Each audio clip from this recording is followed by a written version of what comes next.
It's another exciting session at the Dubai FinTech Summit. As was mentioned, my name is Henri Arslanian, and my passion and the focus in life is the future of money and the future of digital assets. Today, we're going to have a very exciting session where we're going to talk about the intersection of really crypto policy, institutional adoption, custody, and also a topic that we need to discuss about crypto security and cybersecurity.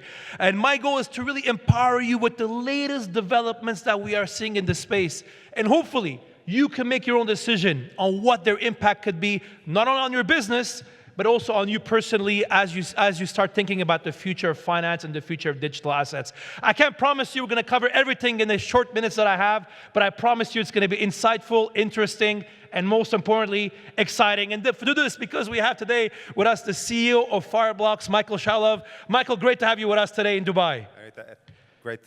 Great to be here. Thanks, and you set pretty high expectations now from the session. I think we'll have some fun. By the way, one thing people don't know about Michael, obviously everybody knows him and sees him on TV as the CEO of Fireblocks, but he's a very avid snowboarder.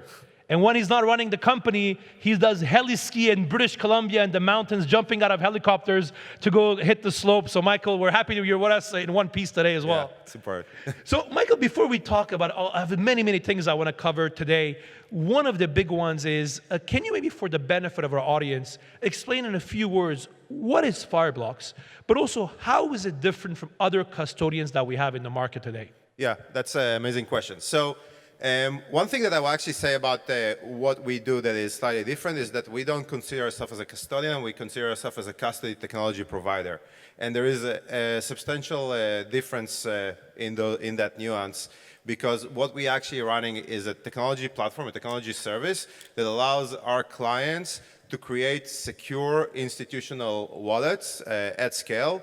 And on top of that, we have a few other layers that allow them to do secure settlements through the Fireblocks network, secure tokenization through our tokenization offering, and so on. But the interesting thing about the way that Fireblocks is providing the service, we interfacing basically institutions and businesses. And the way that we're providing the business is that people don't have counterparty risk to us, right? Basically, the way that those wallets, the way that the custody is being provisioned is that our clients are the custodians de facto of the assets.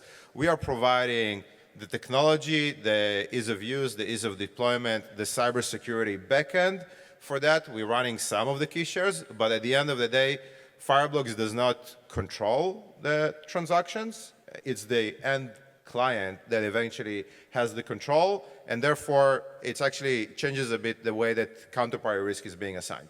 So actually, when we talk about counterparty risk, what are the biggest challenges? A lot of people in the room that work for traditional financial institutions, how important do you think is custody when it comes to institutional adoption? And what are the biggest challenges you are seeing traditional financial institutions have when it comes to crypto custody? Yeah, it's an amazing question. So, we currently servicing over 1,500 clients globally, including some of the biggest banks in the world, right? So we work with, we are the backend for Bank of New York Mellon. They're the biggest or the second biggest custodian on the globe. We BNPP, and ABN AMRO, and so on. So a lot of different banks, also a lot of native custodians that are operating over here, like Comaino and others.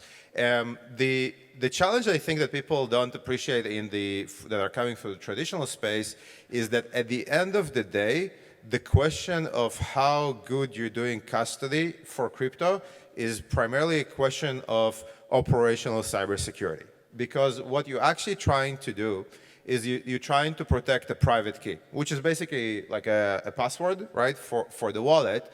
And for those of you who haven't dealt with crypto, the idea over there that the person who controls the private key effectively controls the assets, and therefore, if you're being hacked and that password has been compromised, then you immediately lose control of the assets, and there is no recourse. Whereas, in traditional finance, of course, things are very different. Custody is usually being done through a chain of custody, where you have the depository that points to the to the custodian. Then usually they have a bank that points to the custodian. Then there is a brokerage that points to the bank, that points to the custodian, that points to the depository. And it's actually pretty difficult to mess things out. In crypto and in digital assets in general, the question around how good the system is and what is the technology behind the wallets is one of the most critical things in terms of understanding custody. But don't you think that is also one of the challenges? Because yes, in TradFi you have all these different layers and fees, by the way.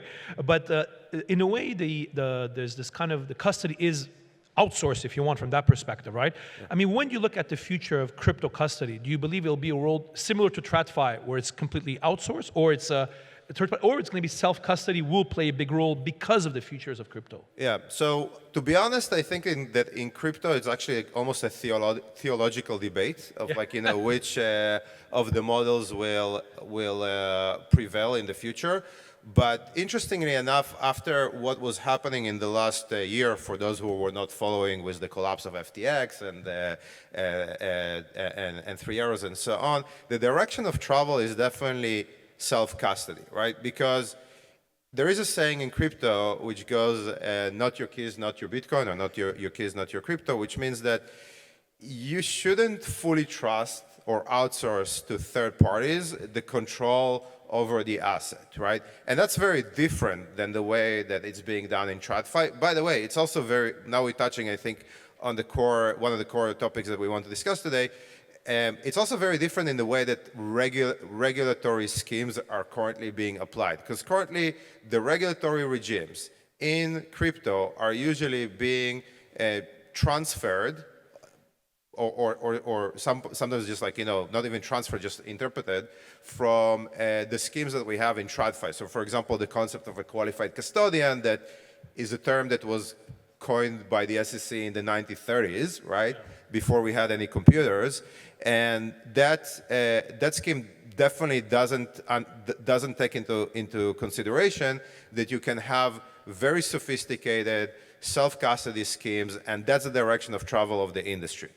So you think, I mean, I can tell you even as a hedge fund, in many jurisdictions, self-custody is actually illegal. You're not allowed to hold client assets. Right. So do you think this is something that the regulators are getting wrong, that they are not also accepting the concept of self-custody? Again, my personal opinion is that yes, I think that the regulators are currently, and by the way, it's not all the regulators.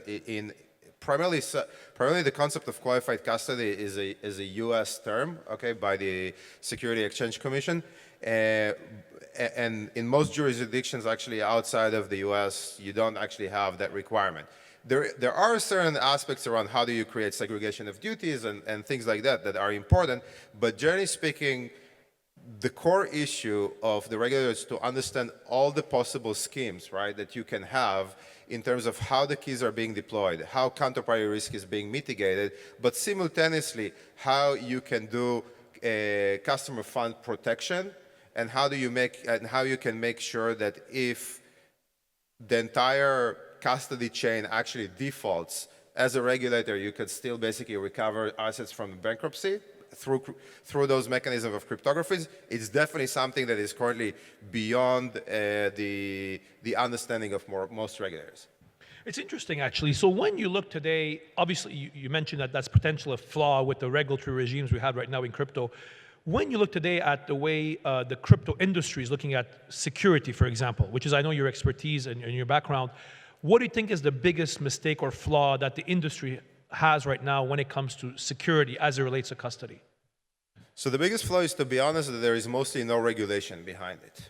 Okay, if you look at most of the regulators, they don't have specific requirements and detailed requirements of what are the obligations of different players from a security standpoint. They're usually asking you to have some form of framework. By the way, I hope that I'm not kind of misrepresenting the reality, but right now the main regulator that I know that they have something which is quite specific is the New York Department of Financial Services, that they have the Section 500 in their regulation.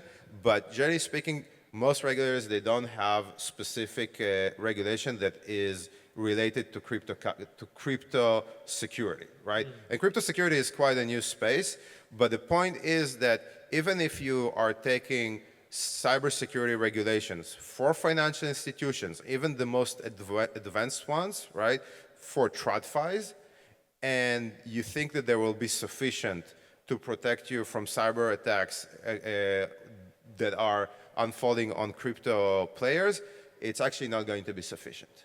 And I've seen issues around players that are regulated, that they are not doing proper disclosures, that I personally think that it's not, it's not like, reasonable, given the attack surface and given the threats that we are seeing in the space.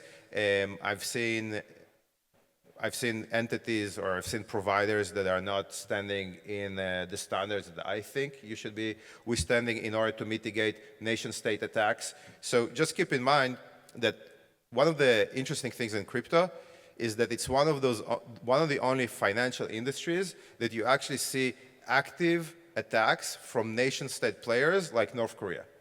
From North Korea? Yeah, so there's actually like a report from the Department of Treasury in the US that 20% of the GDP of North Korea is coming from crypto hacking.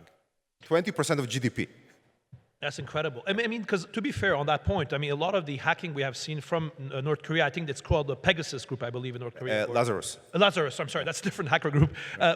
What's the, I mean, is this even avoidable? Because a lot of the hacks that happen, and correct me if I'm wrong, happened on DeFi protocols last year. So even these entities, these DeFi protocols, are not necessarily regulated by traditional regulators, even if they wanted to. Yeah, so we've seen a pretty rapid shift in terms of how those hackers are propagating through the ecosystem.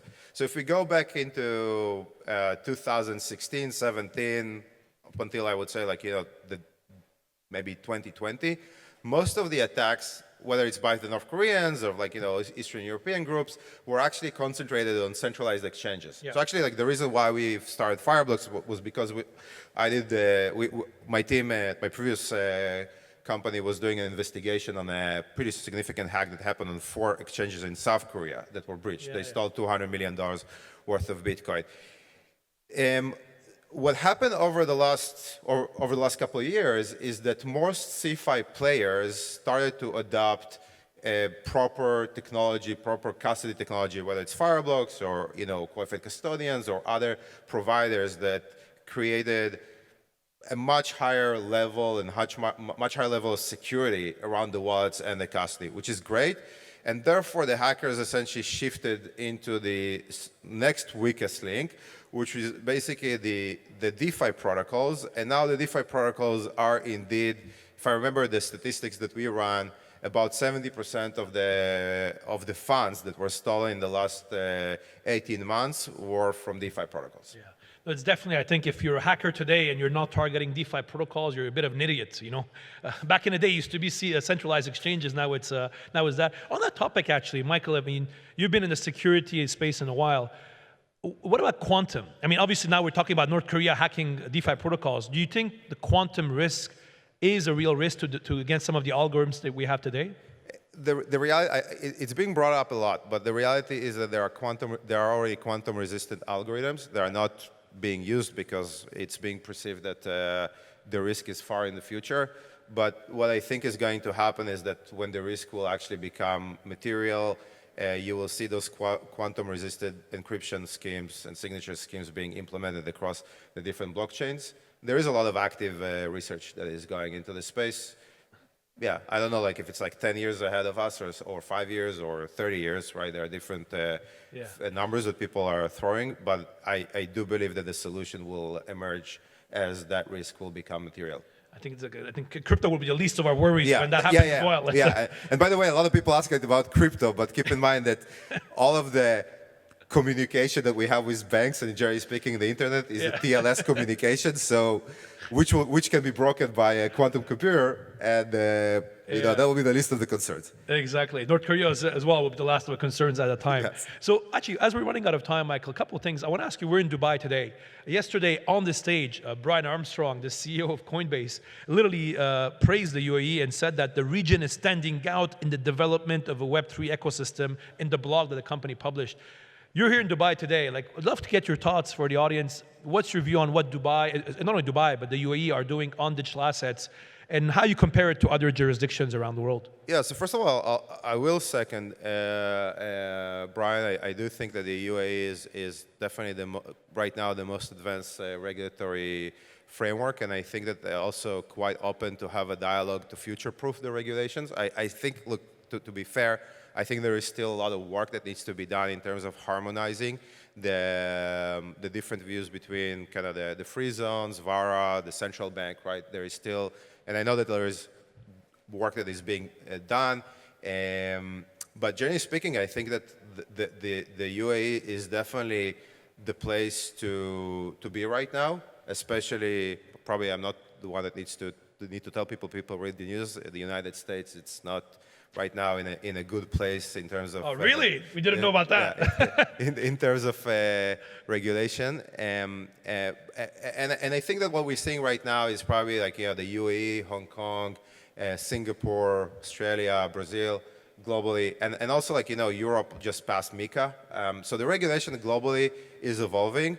I think that the unique thing here, I think in the UAE is that it feels like very nimble, right? So I think that a lot of progress can be done quickly, and specifically we can create, maybe, I hope, right, that the UAE can be kind of the leader in terms of the safety and soundness in this space, and eventually we'll be able to propagate and to sandbox the regulation over here and then propagate it globally. Talking about Dubai, actually, I want to ask you also a personal question. Obviously, Fireblocks, I think you're based in New York now, but Fireblocks has a lot of roots in Israel, actually, originally. The region has changed a lot post-Abraham Accords and the likes. What do you think this means for the future of the Israeli tech ecosystem, startup ecosystems, and the potential in the region? Yeah, I mean, I think that definitely the Abraham Accords and everything that happened is unbelievable. It's fantastic. I think that me being on this stage is just like, a wish coming true, and I can talk about it forever.